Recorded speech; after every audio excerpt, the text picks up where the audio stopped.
Hi, welcome to Shogi lesson number 2. In this lesson, I'm going to show you how the pieces can move. So let's begin with a pawn. It's similar to a chess pawn, so it can only move one step forward at a time. I know that a chess pawn can move 2 steps at a time on a certain condition, but that doesn't happen in Shogi. Only 1 steps at a time. Okay.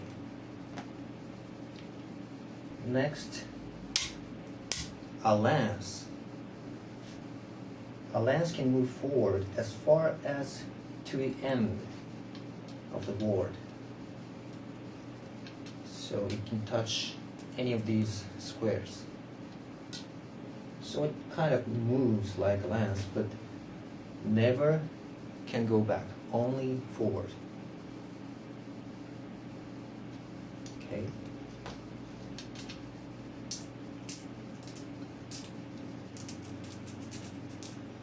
And the knight. It's similar to a chess knight. A chess knight has 8 possible squares to move, right? So these 8 squares. But Shogi knight can only move to the foremost 2 of these 8. So it can only move here and here. So like a lance, it can never go back, only to the front.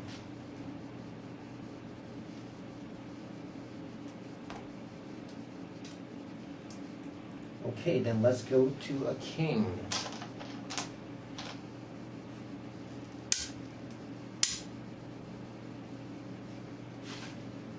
Its move is exactly the same as a chess king, so it can move 1 step in any direction.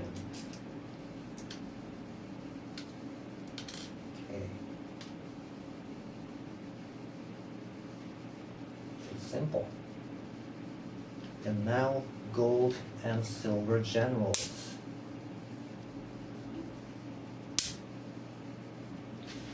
These are the most complicated ones, so please listen carefully.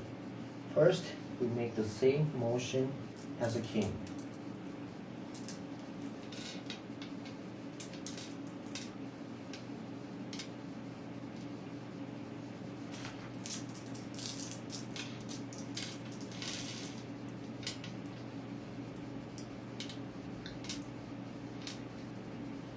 And then, the gold general cannot move to these 2 squares. And also, the silver cannot move to these 3 squares.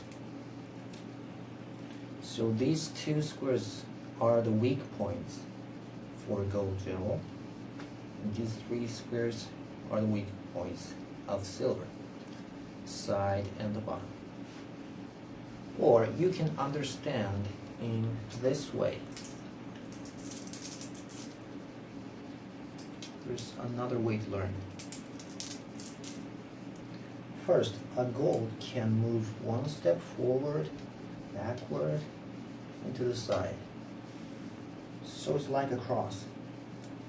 And on the contrary, a silver can move 1 step in any diagonal direction. And then they both can move to any of these 3 squares forward. So silver can move here,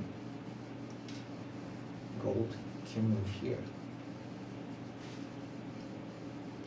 Okay, so this is the another way to learn.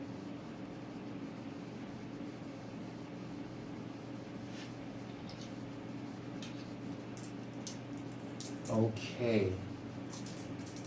Finally, the rook and bishop.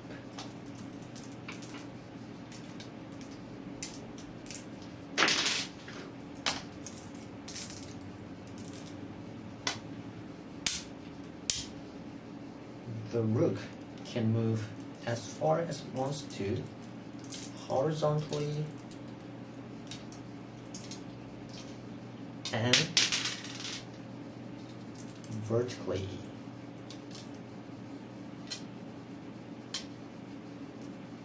So it can move to any of these squares.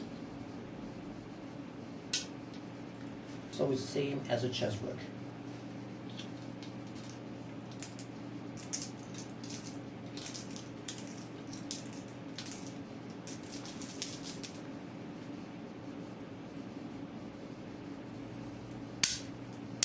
A bishop can move as far as it wants to along the diagonal.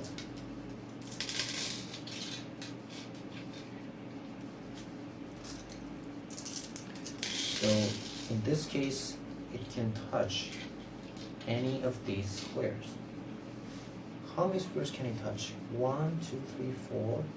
4 times 4, 16 squares. How about, say, when it's here? How many squares can it touch?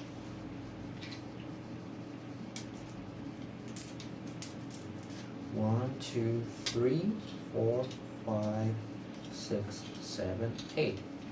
That's it. The number of the squares reduced by half. So the center of the board here is the best position for a bishop, where it can be very mobile. Remember, this is very, very important. And these squares are also a good positions for a bishop. It wants to be as near to the center as possible. Okay, that's all for this lesson. Do you still remember how gold and silver move? If you don't, please review this video. Thanks for watching.